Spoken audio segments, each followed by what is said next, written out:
فلسطین کی آزادی کا مشن، یہودیوں کو قدم قدم پر دھول چٹانے والا، اکیلا ہی عالم کفر سے ٹکرانے کا حوصلہ رکھنے والا، پاک دھرتی کا ایک عظیم مجاہد، کفر پر لاوے کی طرح برسنے والے اس مجاہد کی طویل داستان سننے کے لیے چینل کو سبسکرائب کیجئے اور ویڈیو کو لائک کیجئے۔ کیمپ سے ایک فرلانگ کے فاصلے پر آ کر وہ رک گئے اور چند لمحے اسی طرح خاموش کھڑے رہے۔ پھر دفعتاً ان کی حلق سے وحشت زدہ آوازیں نکلی اور انہوں نے اپنے گھوڑے برق رفتاری سے ایک دوسرے سے الگ کر لیے۔ پھر وہ ایک نصف دائرے کی صورت بنا کر کیمپ کی طرف دوڑے۔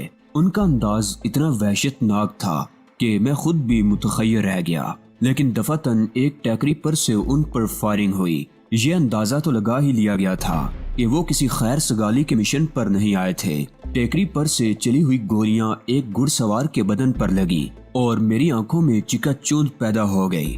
گولیوں نے جیسے ہی گھڑ سوار کو چھوا، دفعتاً ہی فضا میں ایک ایسا ہولناک دھماکہ سنائی دیا کہ چند لمحے کے لیے انسان سماعت سے محروم ہو جائے۔ بالکل ایسا ہی لگا تھا جیسے کئی ہزار ٹن وزنی بم پھٹ گیا ہو۔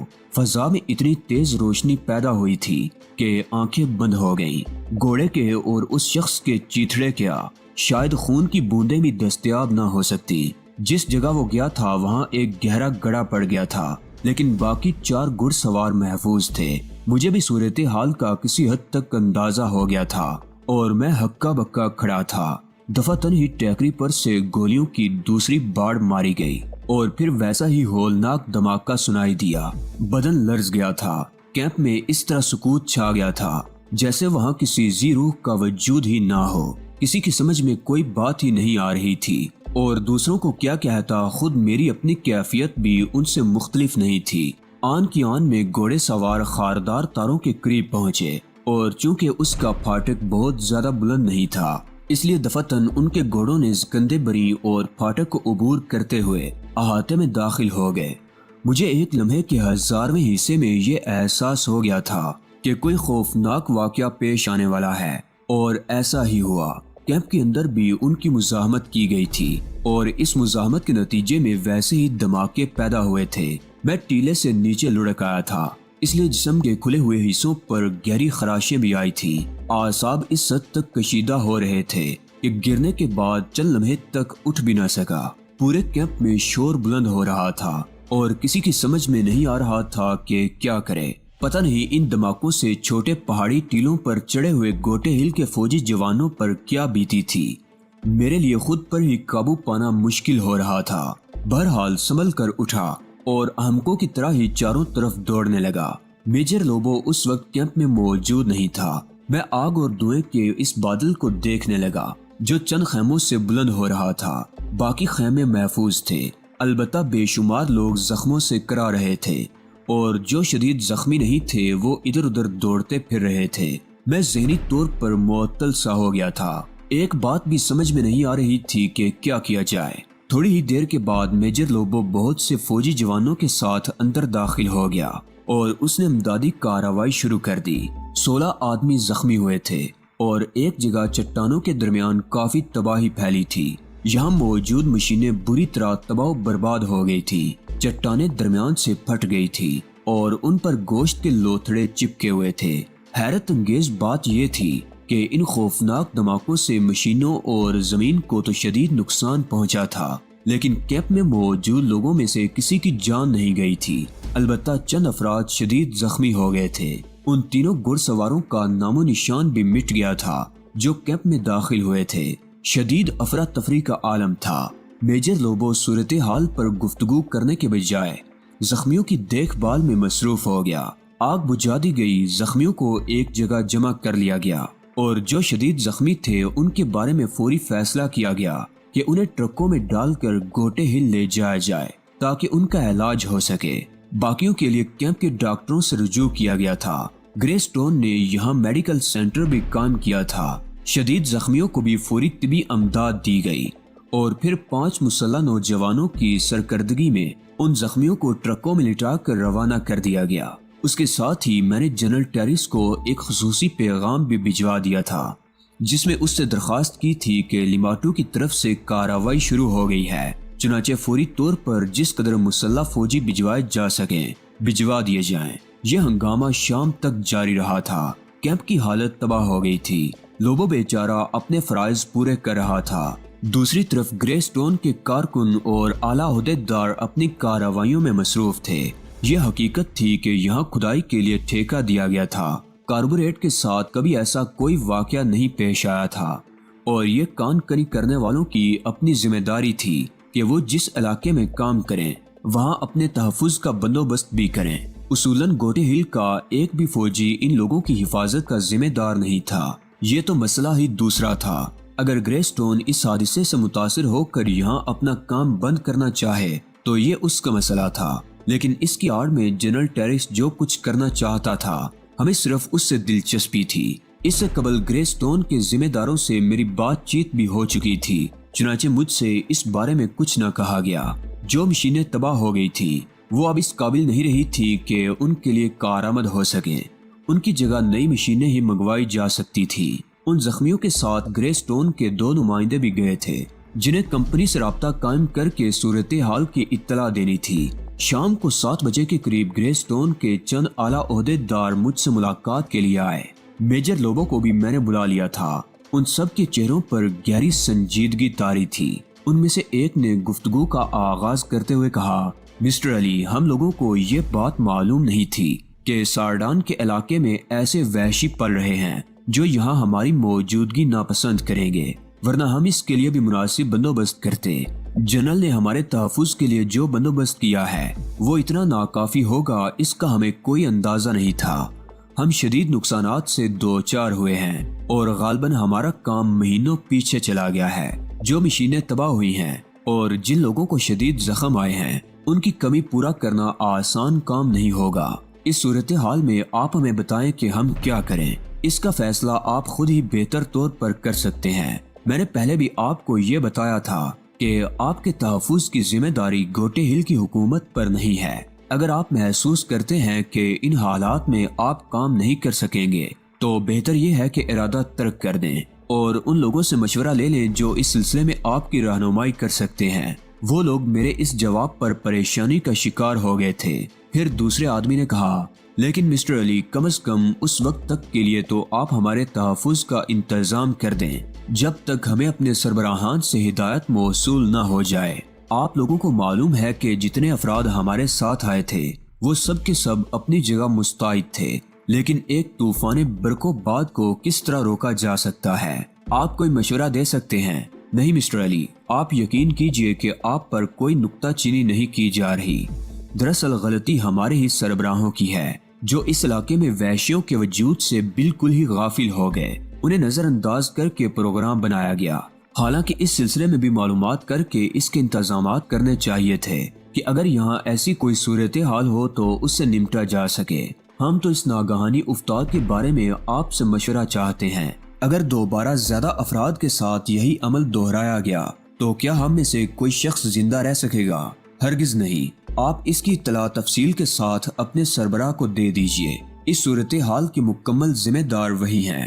میجر لوبو کہنے لگا، یہ بات تو آپ کو پہلے بھی شاید بتا دی گئی تھی کہ ان اطراف میں لیماٹو کے وحشی قبائل آباد ہیں جو ہنگامہ آرائی کرتے رہتے ہیں اور ان کے خلاف حکومت گوٹے ہل مناسب کارروائی کرنے کا منصوبہ بنا رہی ہے۔ میں نے جواب دیا۔ تھوڑی دیر تک مزید بحث و مباحثہ ہوتا رہا جس کا کوئی نتیجہ برآمد نہ ہوا اور وہ سب پریشان واپس چلے گئے۔ جو کام وہ کئی دن سے کر رہے تھے وہ سب کا سب ملیا میٹ ہو گیا تھا اور اب ازسر نو ساز و سامان کے ساتھ کام کرنا ضروری تھا۔ چنانچہ گرے سٹون کا منصوبہ تعطل کا شکار ہو گیا تھا۔ میں نے تو اب حالات سے بیزار ہونا ہی چھوڑ دیا تھا۔ جنرل ٹیرس کے معاملے کو اپنے ہاتھ میں لینے کے بعد میں نے تمام خیالات ذہن سے نکال دیے تھے۔ گرے سٹون کی کامیابی یا ناکامی سے مجھے کوئی دلچسپی نہیں تھی۔ میں لیماٹو کے خلاف کوئی مؤثر کارروائی کرنے کا خواہش مند تھا، مگر اب حالات اس کام کے لیے سازگار نہیں ہوئے تھے۔ ان لوگوں کے جانے کے بعد ہم اپنی رہائش گاہ سے باہر نکل آئے۔ لوبو بھی سوچ میں ڈوبا ہوا تھا۔ اس نے میرے ساتھ آگے بڑھتے ہوئے کہا، میں ایک بات سوچ رہا ہوں مسٹر علی۔ کیا لوبو؟ میں نے آہستہ سے کہا، ان بموں کی ساخت بہت عجیب تھی۔ اس سے تو اس بات کا اظہار ہوتا ہے کہ لیماٹو قبائل کو مسلح کیا گیا ہے۔ خود ان قبائل میں اتنی صلاحیت نہیں ہے کہ آتشی اسلحہ بنا سکے یا اسے صحیح طور پر استعمال کر سکے۔ 5 افراد نے جس طرح اپنی قربانی دی، اس سے آپ یہ بھی اندازہ لگا سکتے ہیں مسٹر علی کہ ان کے دلوں میں بغاوت کو ایمان کا درجہ دیا گیا ہے، ورنہ خودکشی آسان چیز نہیں ہوتی۔ انہیں بتا دیا گیا ہوگا کہ جو کچھ وہ کرنے جا رہے ہیں اس کے نتیجے میں انہیں صرف موت سے دوچار ہونا پڑے گا، لیکن اس کے باوجود انہوں نے اس کام کا بیڑا اٹھا لیا۔ مسٹر علی، یوں محسوس ہوتا ہے جیسے آنے والے وقت میں ہمیں بڑے پیچیدہ حالات سے دوچار ہونا پڑے گا، اس میں کوئی شک نہیں ہے لوبو، اور میں تمہاری اس بات سے بھی متفق ہوں کہ انہوں نے آتشی اسلحہ خود نہیں بنایا ہوگا، کوئی انہیں جدید ہتھیار فراہم کر رہا ہے۔ کون؟ اس سوال کا جواب میں نہیں دے سکتا۔ میری بات سن کر لوبو خاموش ہو گیا تھا۔ آسمان پر چھایا ہوا ابر چھٹ گیا تھا اور کافی دن کے بعد کھلا نیلا آسمان نظر آیا تھا۔ پھر رات کی سیاہی اس پر مسلط ہوتی چلی گئی۔ کیمپ کے مختلف حصے ہولناک منظر پیش کر رہے تھے۔ انجینئر اور باقی بچے ہوئے افراد مشینوں وغیرہ کو سنبھالنے میں مصروف تھے۔ سب کے سب مزمل تھے اور ان کے چہروں سے پریشانی کے آثار جھلک رہے تھے۔ میں کیمپ کے دروازے سے باہر نکل کر ان ٹیکریوں کا جائزہ لینے کے لیے چل پڑا جہاں اب ساتھ لائے ہوئے تمام لوگوں کو پھیلا دیا گیا تھا اور پہلے سے زیادہ مستعد کر دیا گیا تھا۔ وہ سب کے سب چوکنا تھے۔ تھوڑی دیر کے بعد لوبو بھی مجھے مل گیا۔ ہم نے رات کا کھانا باہر ایک ٹیکری پر ہی کھایا۔ میں خود بھی آدھی رات تک جاگنے کا فیصلہ کر چکا تھا۔ شفاف آسمان پر ستارے جگمگانے لگے۔ چاند ذرا دیر بعد نکلنے والا تھا۔ پھر اس وقت رات کے تقریباً 12:15 بجے ہوں گے جب چاند نے سر ابھارا اور آہستہ آہستہ اس کی روشنی علاقے کے تاریک ماحول کو منور کرنے لگی۔ ٹیکری ہی سے بیٹھے بیٹھے میں نے کیمپ میں کچھ افراتفری دیکھی۔ نہ جانے وہ لوگ کس الجھن کا شکار تھے۔ میں نے دوربین آنکھوں سے لگائی اور ان لوگوں کی بھاگ دوڑ دیکھنے لگا۔ پھر دفعتاً میں چونک پڑا۔ کیمپ کے اندرونی حصے میں چٹانوں میں پڑی ہوئی دراڑیں روشنی اگل رہی تھی۔ یہ وہی علاقہ تھا جہاں کھدائی شروع ہونے والی تھی اور یہ وہی چٹانیں تھیں جن پر سیاہ رنگ کا پینٹ کر دیا گیا تھا، لیکن آج دن کے واقعے نے ان میں سے چند چٹانوں کو ریزہ ریزہ کر دیا تھا اور اطراف کی بے شمار چٹانیں ایسی تھیں جن میں گہری دراڑیں پڑ گئی تھی۔ لوبو اور ٹیکریوں پر بیٹھے ہوئے تمام ہی افراد ہڑبڑا کر کھڑے ہو گئے تھے۔ اس انوکھی روشنی کا راز ان کی سمجھ میں بھی نہیں آیا تھا۔ روشنی انتہائی عجیب تھی۔ یوں محسوس ہو رہا تھا جیسے ٹوٹی ہوئی چٹانوں کے رخنے سفید اور ٹھنڈی آگ اگل رہے ہوں۔ ان کی شعاعیں دور دور تک پھیل گئی تھی۔ تب مجھے کیمپ میں افراتفری کے سبب کا اندازہ ہوا۔ وہ لوگ برق رفتاری سے سیاہ رنگ کا سیال ان چٹانوں پر چھڑکتے پھر رہے تھے تاکہ یہ راز راز ہی رہے۔ تب لوبو نے مجھ سے آہستہ سے کہا، مسٹر علی، کچھ سمجھے آپ؟ میں نے گردن ہلاتے ہوئے کہا، سمجھنے کی کوشش کر رہا ہوں۔ یہ پلاٹینیم ہے، 100% پلاٹینیم، دنیا کی سب سے قیمتی دھات، پلاٹینیم۔ میں نے سرسراتی ہوئی آواز میں کہا۔ ساری حقیقت میرے علم میں آ گئی تھی۔ مجھے اندازہ ہو گیا تھا کہ یہ ساری کارروائی کس لیے کی گئی ہے اور اب تک میرے ساتھ جو ڈرامہ کھیلا گیا ہے اس کا اصل مقصد کیا ہے۔ نیچے کیمپ میں وہاں موجود تمام افراد اس روشنی کو چھپانے کی کوشش میں مصروف تھے۔ وہ سب کے سب ہر اس جگہ سیاہ رنگ کا وہ سیال سپرے کر رہے تھے جہاں سے روشنی پھوٹ رہی تھی۔ یہ سیال بھی یقیناً کوئی خاص اہمیت رکھتا تھا کیونکہ جہاں بھی سیال کا سپرے ہو جاتا وہاں چمک معدوم ہو جاتی۔ بالآخر وہ اپنی کوششوں میں کامیاب ہو گئے اور روشنی معدوم ہو گئی، لیکن اب ان کا یہ راز نہیں رہا تھا۔ میرے نزدیک پلاٹینیم کے یہ ذخائر بڑی اہمیت کے حامل تھے اور ان پر اصل حق گوٹے ہل کے عوام کا تھا۔ جنرل ٹیرس کو اب اس کی اطلاع دینا ضروری ہو گیا تھا تاکہ کان کنی سے حاصل ہونے والی داد کے سلسلے میں رائلٹی کا مسئلہ پلاٹینیم کی قیمت کو مد نظر رکھ کر طے کیا جائے، ورنہ جنرل ٹیرس جیسا دوست کسی بھی وقت یہ سوچ سکتا تھا کہ اسے صرف دوستی کی بنیاد پر اس عظیم خسارے سے دوچار ہونا پڑا۔ گرے سٹون کا تعلق کسی بھی شخصیت سے ہو، اصولوں اور بین الاقوامی قانون کے مطابق جو چیز بھی حاصل کی جائے اس کی قیمت کا تعین کرنے کے بعد ہی رائلٹی کا تعین ہوتا ہے، اور گرے سٹون کو جنرل ٹیرس کو وہی رائلٹی ادا کرنی چاہیے۔ لیکن یہ بعد کا مسئلہ تھا۔ پتہ نہیں ان لوگوں نے کیا انتظامات کیے تھے اور اس کھدائی سے برآمد ہونے والی چیز کو کیا نام دینا چاہتے تھے۔ ابھی سلسلے میں خاموشی اختیار کرنا ہی مناسب تھا کیونکہ دوسرے بہت سے مسائل سامنے تھے۔ 2-3 دن پرسکون گزر گئے اور ایسا کوئی اور واقعہ نہیں ہوا جو قابل ذکر ہوتا۔ انجینئر ان مشینوں کی مرمت میں مصروف ہو گئے جو کسی طور بھی ٹھیک ہو سکتی تھی۔ ان نشانات کو ختم کر دیا گیا جو اس خوفناک واقعے کی وجہ سے پیدا ہو گئے تھے۔ زخمیوں کا علاج کیا جا رہا تھا۔ چوتھے دن ٹیکری پر چڑھے ہوئے فوجیوں نے پھر سیٹیاں بجانا شروع کر دی اور سبھی خوف زدہ ہو کر باہر نکل آئے، لیکن ٹیکری سے چند فوجی جوان دوڑتے ہوئے کیمپ میں پہنچ گئے تھے۔ غالباً انہیں بھی احساس ہو گیا تھا کہ ان کی بجائی ہوئی سیٹیاں غلط فہمی پیدا کر سکتی ہیں۔ انہوں نے فوراً ہی بتایا کہ بہت سے فوجی ٹرک اس طرف آ رہے ہیں، غالباً گوٹے ہلز سے فوجی جوان آ رہے ہیں۔ یہ سن کر کسی قدر تسلی ہوئی تھی، ورنہ میں خود بھی بوکھلا گیا تھا کیونکہ 5 گھڑ سواروں کا خوفناک واقعہ ذہن میں تازہ تھا۔ میں نے باہر نکل کر ایک بلند جگہ سے آنے والے ٹرکوں کو دیکھا۔ ان کی تعداد 60-70 کے قریب تھی اور ان میں گوٹے ہل کے فوجی جوان بھرے ہوئے تھے۔ اتنی بڑی تعداد میں فوجیوں کی آمد ہمارے لیے باعث تقویت تھی۔ میجر لوبو بھی میرے نزدیک ہی آ کھڑا ہوا تھا۔ اس نے گہری سانس لے کر کہا، بہرحال ان فوجیوں کی آمد بھی دشمن کی نگاہوں سے اوجھل نہیں ہوگی۔ وہ لوگ باقاعدہ ہماری نقل و حرکت کی نگرانی کر رہے ہوں گے۔ تم درست کہہ رہے ہو لوبو، میں نے آہستہ سے کہا، یہ ہو سکتا ہے۔ ہم نے آنے والوں کا استقبال کیمپ سے کچھ فاصلے پر ہی کیا تھا۔ کیمپ میں موجود لوگوں کو بھی ان کی آمد سے خوشی ہو رہی تھی۔ انہی میں 5 ٹرک گرے سٹون کمپنی کے بھی تھے۔ گرے سٹون کمپنی نے فوری طور پر نئی مشینری فراہم کی تھی تاکہ دوبارہ کام کا آغاز بآسانی ہو سکے۔ نئے فوجیوں کا کمانڈر جنرل ڈیبو تھا جس کا تعارف لوبو نے مجھ سے کرایا۔ جنرل ڈیبو نے اپنے چوڑے ہاتھ میں میرا ہاتھ لے کر مسکراتے ہوئے اسے دبایا اور آہستہ سے بولا، مسٹر علی، آپ مجھے نہیں پہچان سکے ہوں گے لیکن میں آپ سے بخوبی واقف ہوں۔ گڈ، آپ مجھے کیسے جانتے ہیں جنرل؟ میں آپ کو ہی نہیں بلکہ فاخرہ یعقوبی کو بھی جانتا ہوں۔ ایک زمانے میں میں نے آپ کی نگرانی میں تھوڑا سا کام کیا تھا۔ بات میری سمجھ میں آ گئی تھی۔ میں نے گرمجوشی سے جنرل ڈیبو کا ہاتھ دبایا تھا، گویا اس سے زیادہ گفتگو کرنے کی ضرورت نہیں تھی۔ لوبو اپنے آفیسر کے سامنے مؤدب ہو گیا تھا۔ گرے سٹون کمپنی نے جو ٹرک روانہ کیے تھے ان میں اس کے اپنے نمائندے بھی تھے جن کی تعداد 28 کے قریب تھی۔ یہ سب کے سب تجربہ کار افراد تھے۔ ہمارے ساتھ وہ کیمپ میں پہنچے اور انہوں نے کیمپ میں ہونے والی تباہ کاری کا جائزہ لیا۔ دوسری طرف لوبو جنرل ڈیبو کو ان غاروں کی طرف لے گیا تھا جو فوجیوں کی قیام گاہ کے لیے پہلے سے منتخب کر لیے گئے تھے۔ مجھے نہیں معلوم تھا کہ جنرل ڈیبو نے ان غاروں کو دیکھ کر کیا کہا۔ میں فی الحال گرے سٹون کے ان نمائندوں کے ساتھ تھا اور وہ مجھ سے اس سلسلے میں گفتگو کر رہے تھے۔ انہوں نے کہا کہ جنرل ٹیریس نے خصوصی طور پر ان کی پریشانی پر توجہ دی ہے اور مسٹر علی یہ صرف آپ کی وجہ سے ہوا ہے۔